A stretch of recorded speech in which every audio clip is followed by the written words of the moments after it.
Hello, my name is Russell Myers. Welcome to Issues Unite. Perhaps you have heard of the Red Sea crisis, and perhaps you have not. So, what is going on here is that Houthi rebels in Yemen have threatened to attack any ships. Basically, what they've actually threatened is to attack any ships going to or from Israel. But any ships in the Red Sea. So this is a very big issue. Anyway, so let me show you why this is such a big issue. So here is the Red Sea right here.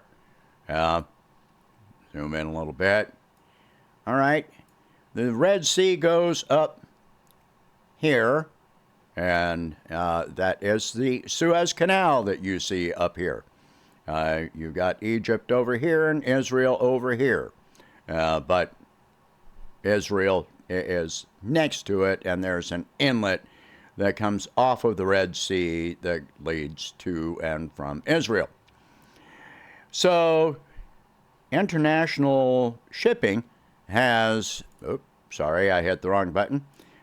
International shipping has suspended transit through the Red Sea, and instead what they are doing is going around the Horn of Africa, which adds up to 3 weeks to their transit.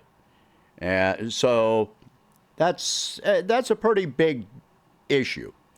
Now, 12% of maritime trade goes through the Red Sea, and 40% of container vessels go through the Red Sea and through the Suez Canal. The effect of this is that this is going to cause another supply chain bottleneck. And this is going to result in inflation. The additional time causes more cost for fuel, for sailors, salaries for each shipment that has to go around and make this longer voyage. There's a very good chance that, especially in wintertime, a lot of sailors might finish one voyage and decide they're going to take some time off. So why are they doing this? Well, this is in support of Palestine and pushing for a ceasefire. Now, of course, the ceasefire, the United States has vetoed any and all effort at the UN proposals for a ceasefire. The U.S. has opposed a two-state solution, etc. All right, so the United States has been trying to gather a coalition to protect maritime vessels going through the Red Sea. Now, all transit through the Red Sea had suspended for a few days. Now, Maersk, the largest shipping company on earth, has said that they are going to resume transit through the Red Sea, being protected by U.S. vessels. So that'll only really work until the very first. I don't expect them to send a convoy of any kind. They're probably going to send one or two vessels, and that transit will only continue until the first ship gets hit by a missile, torpedo, or drone or whatever, just proving that they, that these ships can't really be protected. And so we'll wait and see on that.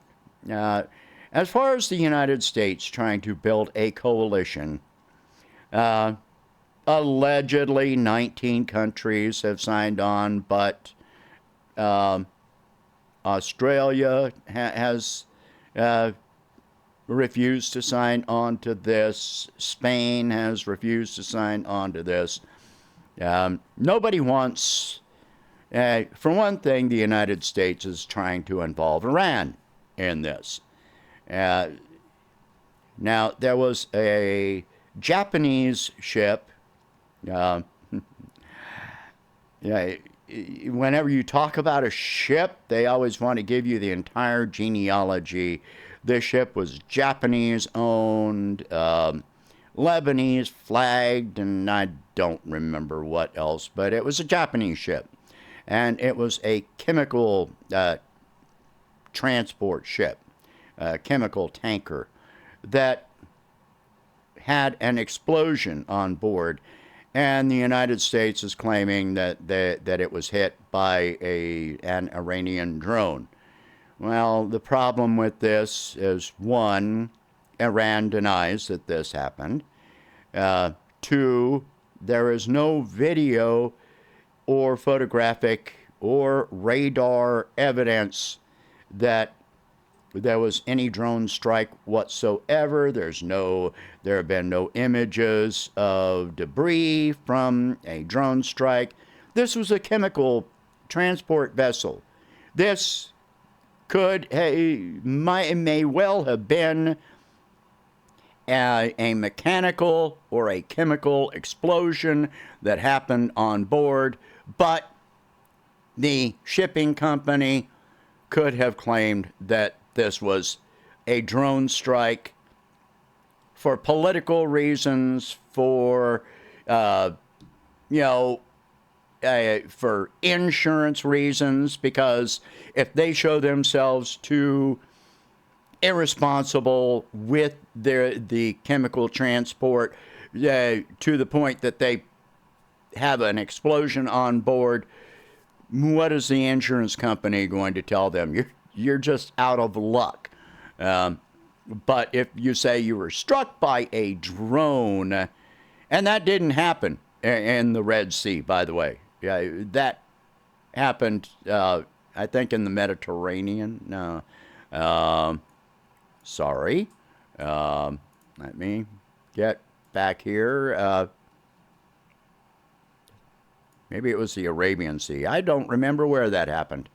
Anyway, so there's no evidence that Iran has done anything. Now, yeah, Iran is providing arms to Yemen. Well, the United States is sending warships into the Red Sea and into the Arabian Sea and just all over.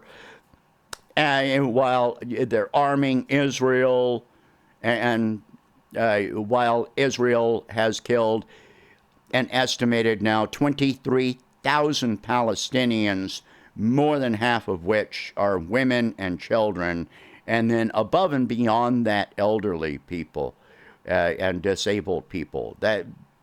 So 23,000 have, so probably 80 to 90% are men, are women, children, elderly, and disabled, probably 80%.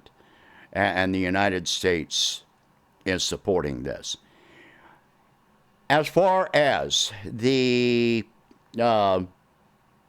coalition, the United States has tried to get Middle Eastern countries to sign on to this coalition. The only Middle Eastern country that has signed on to this has been Bahrain. Let me show you Bahrain. All right, here's Bahrain. Okay, let's zoom out a little bit. All right, still going. Can you see Bahrain anymore? Can you see it? Yeah, it's like 260 square miles out of the entire Middle East. Anyway, and one thing to note is that Bahrain is not on the Red Sea. It's in the Persian Gulf. So what do they even have to do with this? Maybe they send or receive shipments through the Red Sea? Probably.